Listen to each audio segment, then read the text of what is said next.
قسمیں اٹھانے پر نہیں گرفت فرمائے گا اللہ تعالیٰ تمہاری بے معنی قسموں کے بولنے پر، یعنی جو لا یعنی الفاظ استعمال کیے جاتے ہیں، جیسے کسی کا تقیہ کلام اس کے اندر بن جاتا ہے، ہر بات کے اندر کہتے ہیں اللہ کی قسم، اللہ کی قسمیں، یعنی ان کا کوئی مقصود نہیں ہوتا کوئی باقاعدہ قسم کھانے کا، نہ ہی کوئی بہت اہم معنی کے اندر مطلب کے اندر وہ کوئی قسم کھا رہے ہوتے ہیں، ان کو قسم اور حلف کی اس وقت شاید خبر بھی نہیں ہوتی، لیکن عادتاً وہ لوگ ایسا جملہ بول دیتے ہیں، اگرچہ ایسا جملہ نہیں بولنا چاہیے تاکہ دوسرے لوگوں کو پھر قسم کی عادت نہ پڑ جائے اس کے جملے سن سن کے۔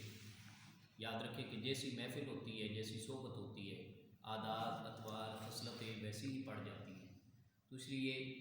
ان چیزوں کو نہیں اختیار کرنا چاہیے۔ لیکن اگر فرض محال کسی نے غیر ارادی طور پر ایسا جملہ بولا جس جملے کا کوئی معنی نہیں ہے، لا یعنی طور پہ اس نے کوئی قسم اٹھا لی، اس پر تو کوئی گرفت نہیں ہے، اللہ کی بارگاہ میں کوئی مواخذہ، کوئی پکڑ نہیں ہے۔ وَلَٰكِن يُؤَاخِذُكُم، لیکن مواخذہ فرمائے گا اللہ تعالیٰ تمہارا کن قسموں پر؟ بِمَا کَسَبَتْ قُلُوبُكُم، وہ جو تم نے حلفاً اٹھائیں۔ قسم بھی ایک طرح کا حلف ہے۔ حلفاً اٹھائیں کا مطلب کیا ہے کہ دل کے ارادے کے ساتھ اٹھائیں۔ کسبت کا لفظی معنی ہوتا ہے کمانا، جیسے پارہ نمبر 1 کی ہم نے آخری آیت پڑھی تھی کہ تِلْکَ أُمَّةٌ قَدْ خَلَتْ لَهَا مَا كَسَبَتْ وَلَكُم مَّا كَسَبْتُمْ وَلَا تُسْأَلُونَ عَمَّا كَانُوا يَعْمَلُونَ، یعنی ان کے لیے وہی کچھ ہے جو انہوں نے کمایا اور تمہارے لیے وہی کچھ ہوگا، یعنی انعام، جزا یا سزا ہوگی جو تم کماؤ گے۔ تو لفظی معنی اس کا کمانا ہوتا ہے۔ یہاں کس معنی کے اندر ہے؟ قلوبکم، کسبت قلوبکم، جو تم نے اپنے ارادے کو، اپنے دل کو حاضر کر کے ارادے کے ساتھ اٹھائیں، یعنی پکا حلف اٹھایا۔ اب حلف دیکھنے کے اندر تو حلف ہے، بظاہر قسم ہے، لیکن دیکھنا یہ ہوگا کہ وہ حلف تھا تو ضروری طور پہ اٹھایا جانا، لیکن سچا بھی ہے یا غلط ہے۔ وہ جس پر دل ہمارا گواہ ہے، جو قلبی ارادے کے ساتھ ہم کہہ رہے ہیں، کیا وہ ضروری تھا مگر وہ سچ بھی ہے یا جھوٹا ہے؟ تو اب ان قسموں پر، ایسی قسموں پر جو ہے نا، وہ اللہ تعالیٰ کی گرفت ہوگی، بندے کو سامنا کرنا پڑے گا، اللہ کی بارگاہ عالیہ کے اندر جواب دہی کا رستہ اختیار کرنا پڑے گا۔ اب اس میں یہ ہے کہ 3 قسمیں بنتی ہیں قسم کی۔ ایک ہوتی ہے، پہلی قسم ہے، اس کو عربی کے اندر یمین بولتے ہیں قسم کو، تو پہلی قسم ہے یمین لغو، قسم لغو۔ یہ جو ہم نے پہلے لفظ پڑھے نا اس آیت کے، وہ ظاہری طور پر باللغو فی ایمانکم آ گیا، اس سے مراد قسم لغو ہے، یعنی اس سے کوئی مطلب نہیں تھا، لا یعنی قسم کی قسم اٹھائی ہے، اس سے کوئی مقصود نہیں ہے، بندے کا ارادہ نہیں ہے، کوئی باقاعدہ حلف نہیں اٹھانا مقصود ہے۔ تو یہ قسم لغو ایسی ہوتی ہے تو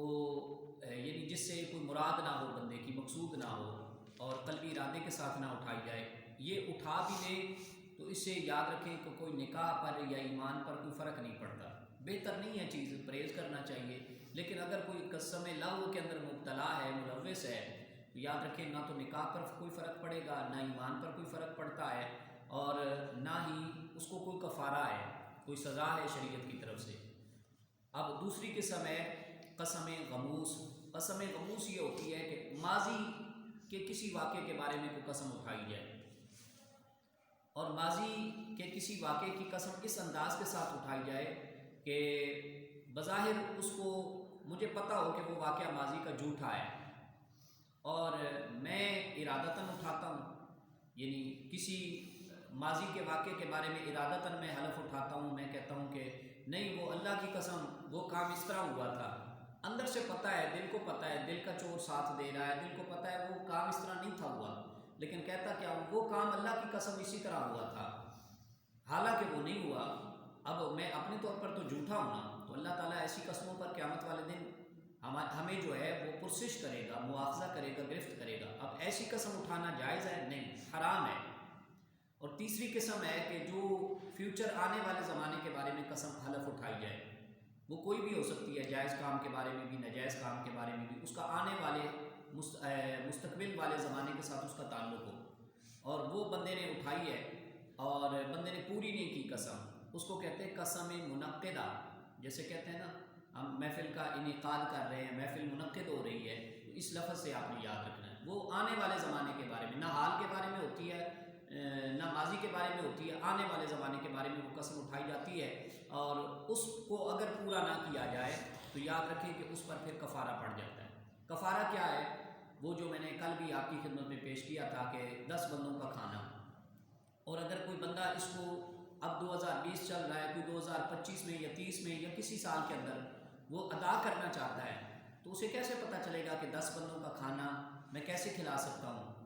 تو آسان سی یہ ہے کہ وہ صدقہ فطر کا مسئلہ پوچھ لے، صدقہ فطر پر نظر رکھے۔ آج کل صدقہ فطر کیا چلتا ہے؟ 100 روپے تقریباً، تو سمجھ لیں کہ اسے جو ہے وہ 1000 روپے اگر دے دے تو اس کی جان خلاصی ہو سکتی ہے، کفارہ ادا ہو سکتا ہے۔ 10 دنوں کا کھانا تھا اور ایک دن کا صدقہ فطر کی مقدار کے برابر بنا، تو ایک دن کا 100 روپیہ اور 10 دنوں کا 1000 روپیہ، تو 1000 دینے سے وہ یعنی اس قسم کے کفارے سے بری ذمہ ہو جائے گا۔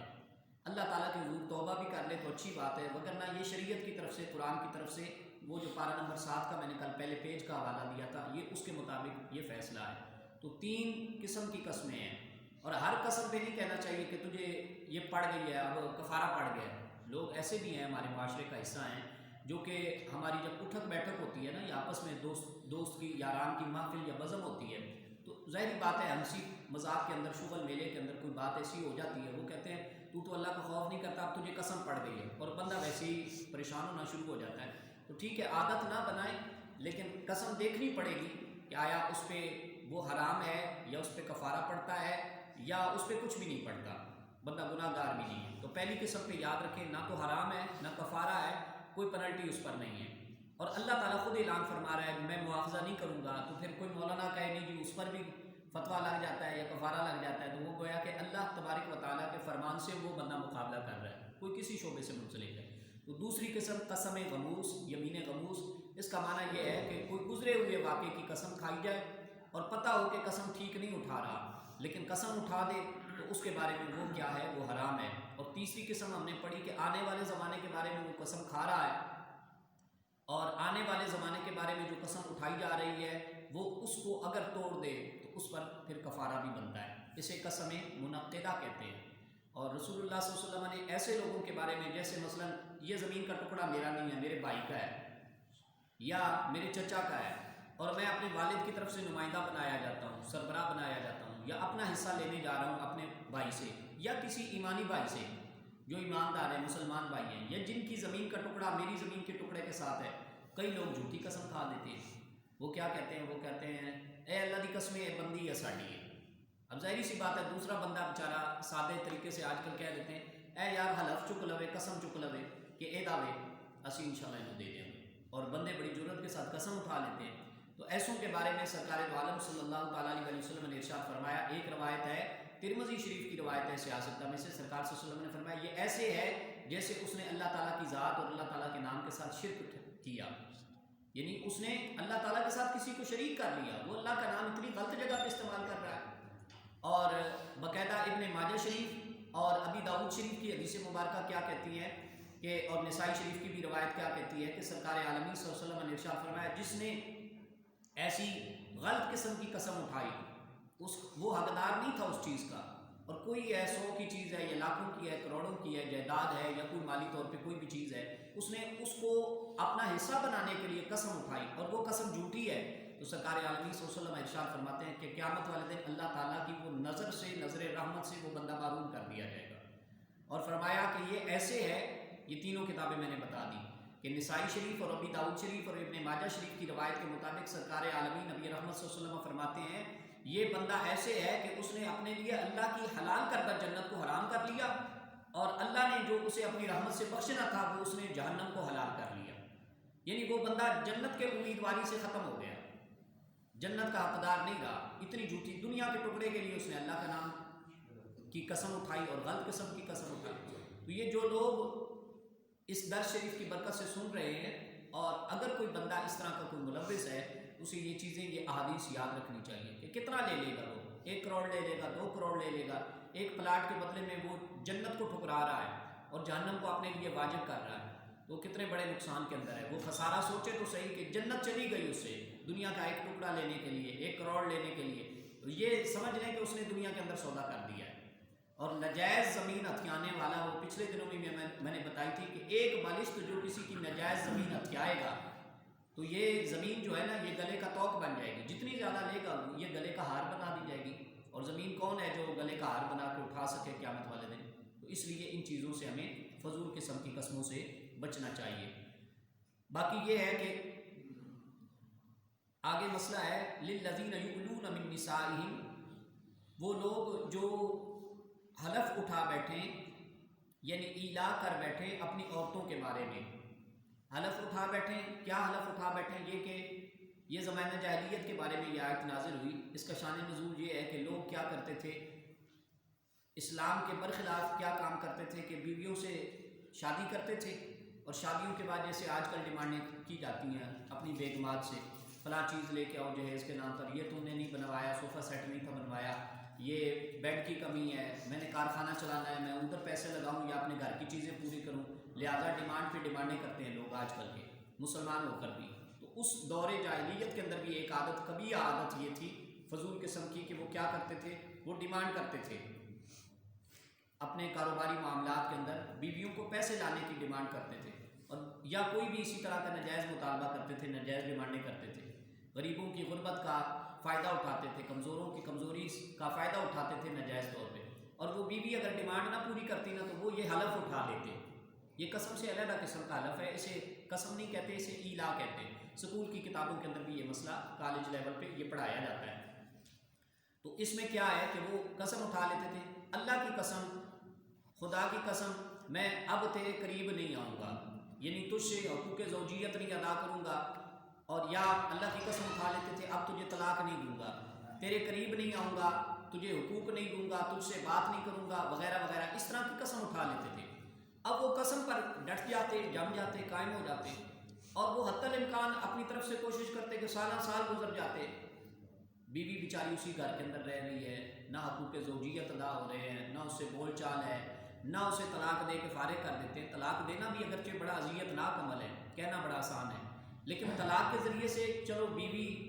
3-4 ماہ کے بعد آزاد تو ہو جاتی ہے، 3 ماہ کے بعد اپنی عدت پوری کرنے کے بعد چاہے تو کسی اور مرد سے نکاح کر لیں، لیکن وہ نہ تو آزاد کرتے اور نہ ہی ان کو حقوق کی ان کے بارے میں ادائیگی کرتے۔ تو عورت جو ہوتی وہ معلق رہتی، لٹک جاتی درمیان کے اندر بیچاری، نہ آگے کی نہ پیچھے کی۔ یہ اسے اصل میں وہ سزا دیتے تھے اپنی طرف سے کہ نہ تو اگے دی رہے گی تو نہ تو وہ ساڑی رہے گی، تو پھر تو سزا ہی چیل دی رہے۔ تو وہ پھر کیا ہے کہ پہلے یہ تھا کہ وہ عورت جو ہے وہ سالوں سال اسی طرح بیٹھی رہتی، 2 سال گزر جاتے، 3 سال گزر جاتے، وہ نہ تو کسی کو کہہ سکتی کہ طلاق دلوا دیں، وہ کہتی تو لوگ شور شرابہ ڈالتے کہ یہ دیکھو یہ طلاق کا مطالبہ کر رہی، تو وہ بیچاری نہ کسی کو بتا سکتی۔ تو ایسے مردوں کے بارے میں نا اسلام نے پھر ایک قاعدہ ضابطہ بنایا، جس طرح بیوہ عورت کے بارے میں ہے نا کہ اس کی عدت ہے 4 مہینے 10 دن، طلاق یافتہ ویسے عورت کی عدت ہے 3 مہینے، یعنی کم از کم 90 دن کم و بیش بنتے ہیں۔ اور ان کی پھر اللہ تعالیٰ نے قرآن مجید کی آیت نازل فرما کے وہ عورتوں کو سزا سے بچانے کے لیے، اسی لیے ہم کہتے ہیں کہ اسلام نے ہی سب سے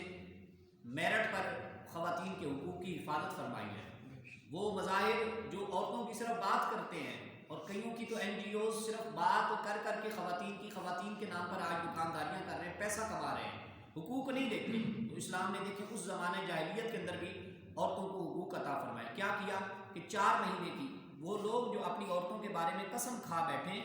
عورتوں کے پاس جانے کی یا ان کے پاس نہ جانے کی، یعنی قسم دونوں طرح کی ہو سکتی ہے، میں اللہ کی قسم اپنی عورت سے تعلق نہیں روا رکھوں گا کسی قسم کا، تو وہ تعلق نہیں روا رکھتے تھے، یا عورتوں کے ساتھ تعلق روا رکھوں گا 4 مہینے تک اور تعلق نہ رکھتے وہ،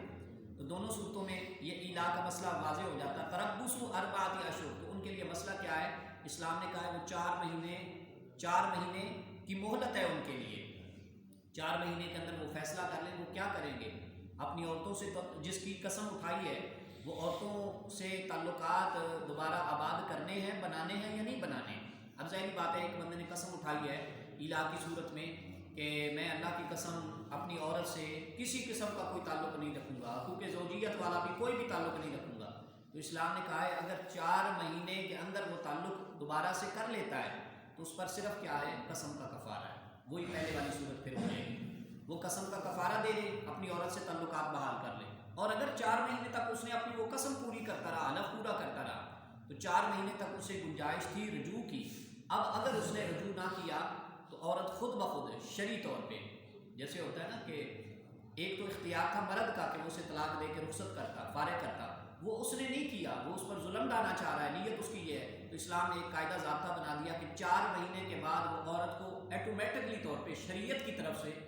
شریعت نے اپنا اختیار استعمال فرمایا، مرد کا حق ختم ہو گیا، 4 مہینے تک اسے حق دیا تھا، اس نے عورت کو ظلم کا ایک سلسلہ بنائے رکھا، تو اب کیا ہوگا، 4 مہینے کے بعد عورت کو طلاق واقع ہو جائے گی۔ طلاق بھی کون سی؟ طلاق کی 3 قسمیں ہیں، طلاق رجعی، طلاق بائنہ، طلاق مغلظہ، یہ علیحدہ قسمیں ہیں طلاق کی، تو اسے طلاق بائنہ واقع ہو جائے گی۔ طلاق بائنہ کیا ہوتی ہے، اس کی بھی تشریح سن لیں۔ طلاق بائنہ یہ ہوتی ہے کہ وہ مرد کے نکاح سے فی الفور اسی وقت نکل جائے گی، اسی وقت نکل جائے گی۔ اور اگر طلاق بائنہ اصل میں ہوتی یہ ہے کہ وہ نکل جائے تو اس کا یہ مطلب نہیں ہوتا کہ اگر اب وہ مرد کی طرف واپس آنا چاہے تو اسے حلالے کی ضرورت پڑے گی، جیسے قرآن نے کہا، آگے واضح اس کا حکم آئے گا، تو اب کیا ہے، وہ نئے سرے سے نئے حق مہر پر نئے گواہ ڈال کے نیا نکاح اس مرد کے ساتھ منعقد کر سکتی ہے، نہیں تو وہ عورت اس عدت کے اندر رجوع مرد کے نہ کرنے کی وجہ سے، ان کے تعلقات بحال نہ کرنے کی وجہ سے وہ اپنی قسم پوری کرتا رہا۔ شریعت نے کہا تھا قسم نہ پوری کر، اپنی بیوی سے تعلقات بحال کر لے، اور باقی قسم کا کفارہ پڑے گا، تو وہ تو آسان سی بات ہے، قسم کا کفارہ کوئی اتنا ہیوی نہیں ہے،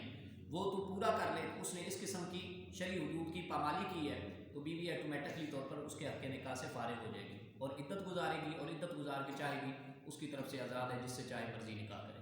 تو اب ایسے معاملات جب یا ایسے قوانین شریعت نے جب وضع فرمائے نا، تو پھر مردوں کو تھوڑی سی بھنک پڑی کہ اب دیکھیں ہم تو پھر روز بروز ایسی قسمیں کھاتے ہیں، تو ان چیزوں کے علاج کے مسئلے میں اللہ تعالیٰ کے قرآن نے ان عورتوں کو گنجائش دی ہے۔ فَإِنْ فَاءُوا، اللہ پاک نے فرمایا نا، پس اگر وہ اس مدت میں واپس آ جائیں،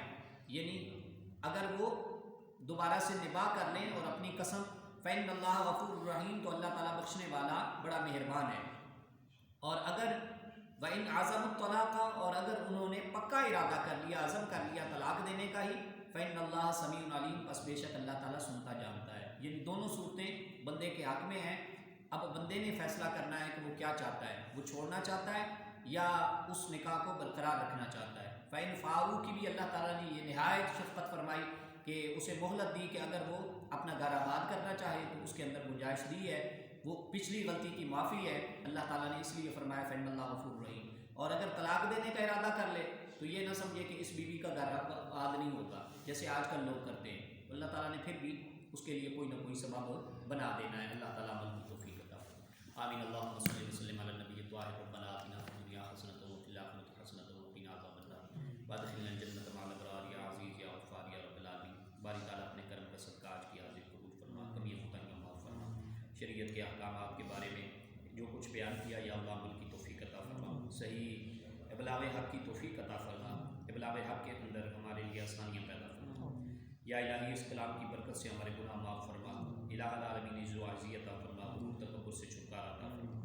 اپنے دین کی سربلندی کے لیے صحیح کام کرنے کی اور مشن استقامت پر گامزن رہنے کی توفیق عطا فرما، الہی حلال معاملات، حلال رزق کے اندر، ایمان کے اندر برکت عطا فرما، ایمان کی سلامتی کو برقرار فرما، بیماروں کو شفا کاملات عطا فرما، آنے والی آفات، حادثات، بلیات، مصائب سے رہائی عطا فرما، اپنے خصوصی نگاہ کرم کا حقدار فرما، ہمارے والدین اور امت کی بخشش فرما، فوت شدگان کو صدقہ جاریہ کی شکل میں اس کی ثواب کا حقدار فرما، سننے سنانے والوں، بیٹھنے بٹھانے والوں کو، جملہ حاضرین حاضرات کی تمام نیک جائز حاجات قبول فرما،